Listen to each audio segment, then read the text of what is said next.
So now let's have a conversation about that other aspect of this, what I started out talking about, how things have fallen apart and then you've fallen into this spiral of despair and swamp or mountain or whatever we want to call it. The other part of this now I want to talk about is falling up. Now, it doesn't quite make sense that we would be falling up, but stay with me on this one a little bit. Right? This is part of moving forward now, coming up to the surface a little bit more than we were, because we can see some of the light now. And again, doesn't mean we don't slip on the mountain a little bit and we stumble. We don't have to start back at the beginning. All the things you've been working on and making progress on, they're still there. So when you get a little setback, it's okay.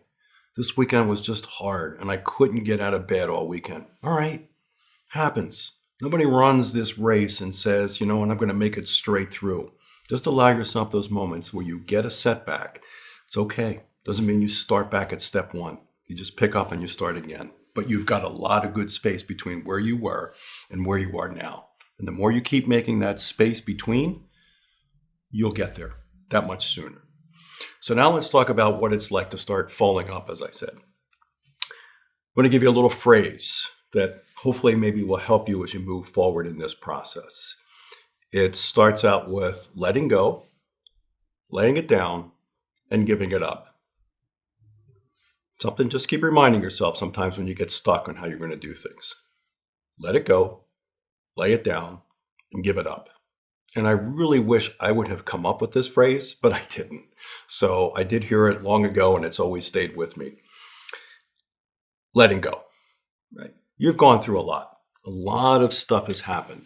And we know that it doesn't always come in a nice, neat package. And here's the thing. Even though some of those emotions, some of the angst, some of the frustration, the loneliness stays within us, sometimes we hold on to it because that's all we've got left. Even though I'm angry, I'm going to hold on to the anger because at least I know I've got anger. If I'm going to hold on to the guilt or shame, I'm going to hold on to that. If I'm going to hold on to the fact that I don't connect with many people, I'm going to hold on to that because that's all I've got left. And it's a little scary being here, right? It's a little scary being where I'm at, being put in this situation. So even though it's scary, it doesn't quite make sense. Why would I want to hold on to this? Because that's all I got left. And I don't know what it's going to be like if I have to move forward. So one of the best ways to kind of fall up or move forward is recognizing what we're holding on to, right? Think about it. When you were frightened as a little kid, storm's coming, you run to someone and they hold you and you feel good because I feel safe and secure. You see someone for the first time and you haven't seen them in so long and you run up to them and you hug them and you say, oh, this has been so nice to see you again. Or someone you think is hurt and in an accident you find out that they're home and they're safe and you give them a hug and you say, oh, this feels so good. We do that when we feel good. We also do the same thing when we're feeling bad. I hold on to this so much that I don't want to let it go. It's scary. I don't know what it means. And what happens is we create this nice, tight bond with where we're at. And it's a process. It takes time to slowly start to let it go. But look what happens when I do, right? I could start to untwine myself and maybe pull away enough that if I start to let go, that burden I'm carrying is a lot lighter than what I was doing before. Even just doing this little exercise. Put whatever it is you're holding on to in a negative way in your fist like this. Put it here. And then just slowly let it go, right? Just let the fingers come entwined. And if you think of all the things that get caught up in this that make you keep that tight fist, they have to unravel pretty slowly. So let them go slow. And what happens is, oh my, two hands aren't very heavy. When I had it like this, I have to keep pressure to keep it like this. So let me let it go a little bit, right? Let it go. Doesn't mean it's going to go away. Doesn't mean it goes anywhere, but just going to let it go. I don't have to hold on to it so tight. And the second part is, once I've let it go, let me lay it down. Let me put it back down over here. Whatever it is that's stopping me from playing the piano, going to dance, taking that walk in nature, rediscovering some of my friends, allowing myself to feel I'm okay.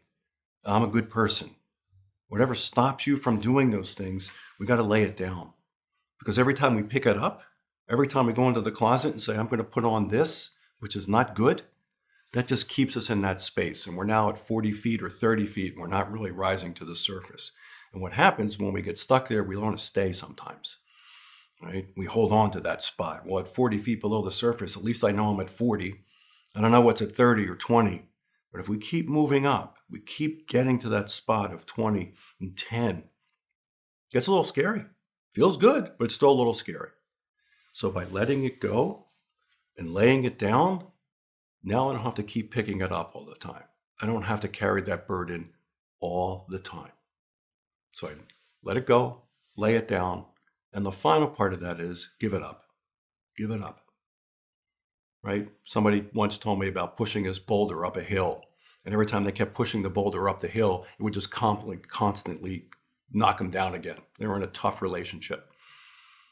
And finally, this person said, you know what? I got tired of pushing the boulder up the hill all the time. Because every time I did, it would just slip back down and I'd get steamrolled over it. So now we have to give it up. We have to give up whatever it was that we were holding on so tight that we laid down. And if we give it up, if it's a spiritual aspect of you that you use, great, embrace it. Use whatever you can to let something that you can give up to go and take it, right? That's what that part is there. If it's a spiritual aspect for you, that's why it's there, right? You and that relationship you have with whatever you believe in. Embrace that, use that. Don't try to worry about you being judged or not or accepted or not. From what I understand, it's between you and the person that you believe this in, right? Use that. Use the part of you that if you're into nature enough, you go out and you give it up to nature. Perfect.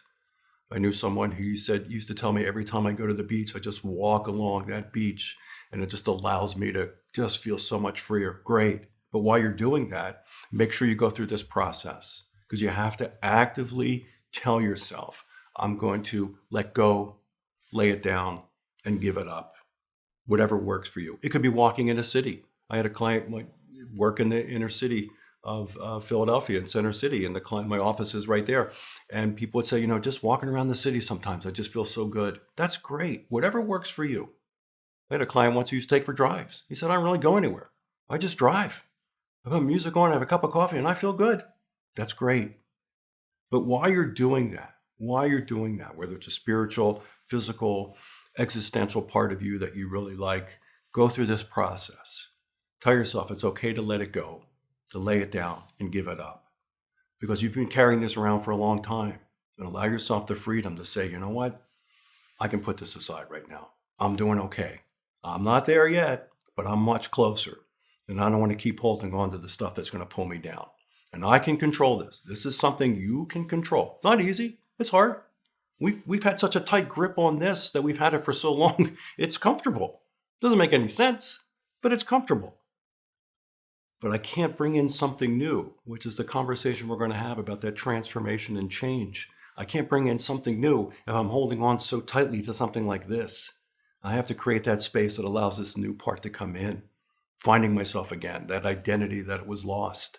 To bring that into a place that now makes me feel, this is me again, and I'm okay.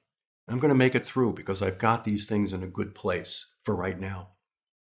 So let's just give yourself that freedom to do that.